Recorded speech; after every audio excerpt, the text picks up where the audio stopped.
So student, welcome back to my YouTube channel digital computer institute. आज मैं आपको Excel में कुछ ऐसे टिप्स एंड ट्रिक्स बताने वाली हूँ जो आपकी लाइफ में बहुत ही यूजफुल होने वाले हैं।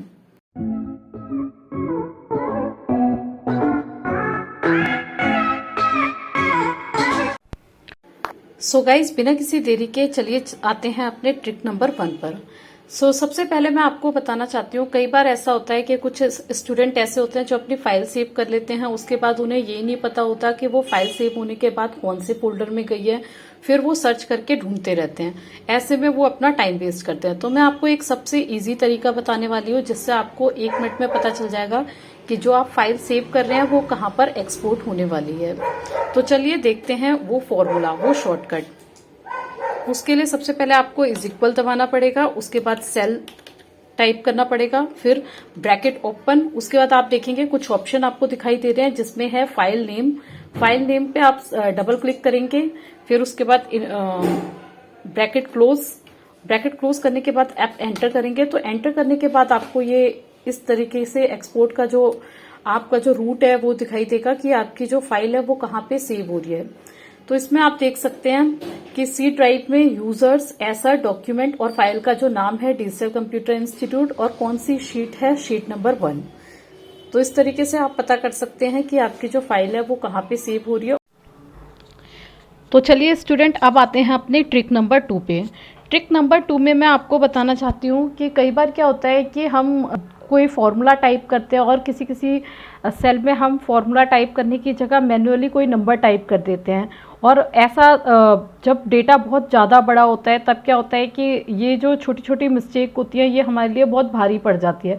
तो ऐसे में क्या करेंगे आप, ऐसे में मैं आपको एक शॉर्टकट बता रही हूँ जिससे आप पता लगा सकते हैं कि कौन कौन से सेल में आपने फॉर्मूला टाइप किया है और कौन कौन से सेल में आपने मैन्युअली कोई नंबर टाइप किया है। एक शॉर्टकट है, आप कंट्रोल+कैरेट दबाएंगे। कंट्रोल+कैरेट जैसे ही आप दबाएंगे तो फॉर्मूले इस तरीके से ओपन हो जाएगा। आप देख सकते हैं यहाँ पे फॉर्मूले शो होने लग गए।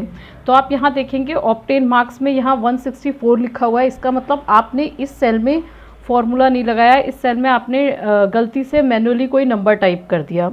एक शॉर्टकट ये है। आप इसे दोबारा से पहले की तरह ठीक करना चाहते हैं तो कंट्रोल+कैरेट दोबारा से दबाएंगे आप। कैरेट बटन टैब के ऊपर वाली बटन होती है। सो फ्रेंड्स, अब आते हैं अपने ट्रिक नंबर 3 पे।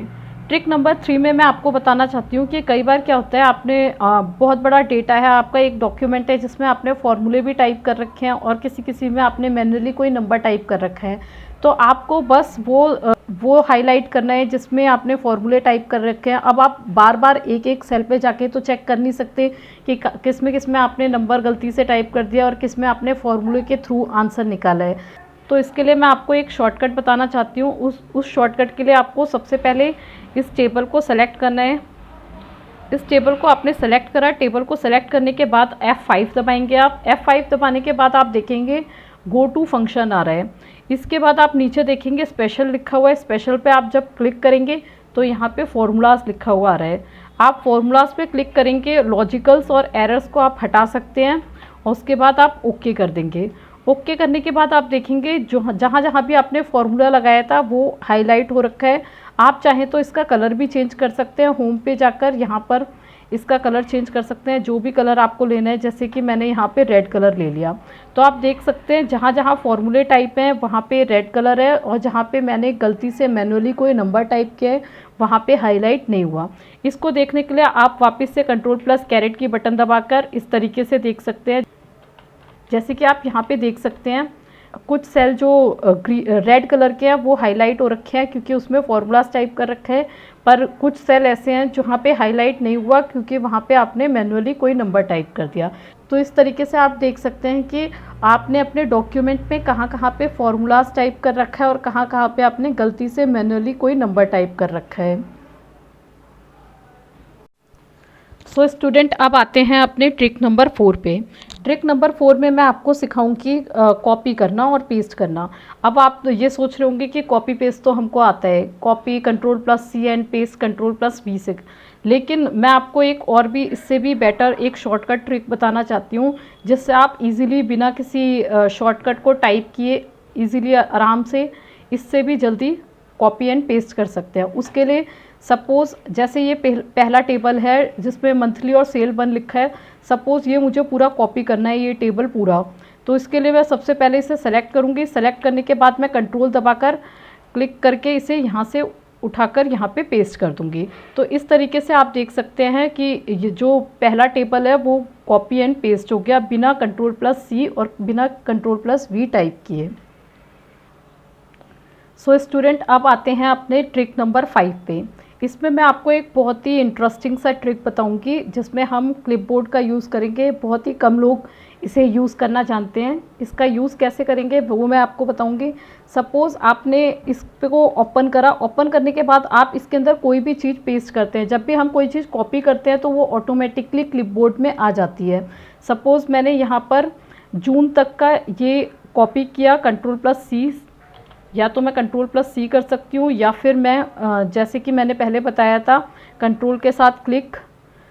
तो आप देख सकते हैं टेबल 1 में मैंने जनवरी से जून तक का ये सिलेक्ट कर लिया। एंड देन नेक्स्ट टेबल जो है मंथली एंड सेल 2 में से मैं जुलाई से लेके दिसंबर तक का जो डेटा है वो कॉपी करना चाहती हूँ, तो मैंने Ctrl+C किया। आप देखेंगे क्लिपबोर्ड में सेल 1 और सेल 2 दोनों का डेटा आ गया। अब उसके बाद मैं यहाँ पे दोनों को ज्वाइन करके पेस्ट भी कर सकती हूँ। उसके लिए सबसे पहले मैंने यहाँ पे क्लिक करा, उसके बाद पेस्ट ऑल करा और ये दोनों डेटा सेल 1 और सेल 2 का आप देख सकते हैं जनवरी से जून तक का पहला टेबल और जून से दिसंबर तक का सेकंड टेबल दोनों एक साथ कंबाइन होकर आ गया। इस तरीके से आप बहुत सारी ऐसी चीज़ें हैं जो आप कॉपी पेस्ट कर सकते हैं बार बार Ctrl+C Ctrl+V का यूज़ बिना किए। सो दोस्तों, ये तो कुछ 5 टिप्स एंड ट्रिक्स थे। इसके आगे भी पार्ट 2 पार्ट 3 एक्सेल के आते रहेंगे। उसके लिए आप सबसे पहले प्लीज़ इसे share and like and subscribe कर दीजिए।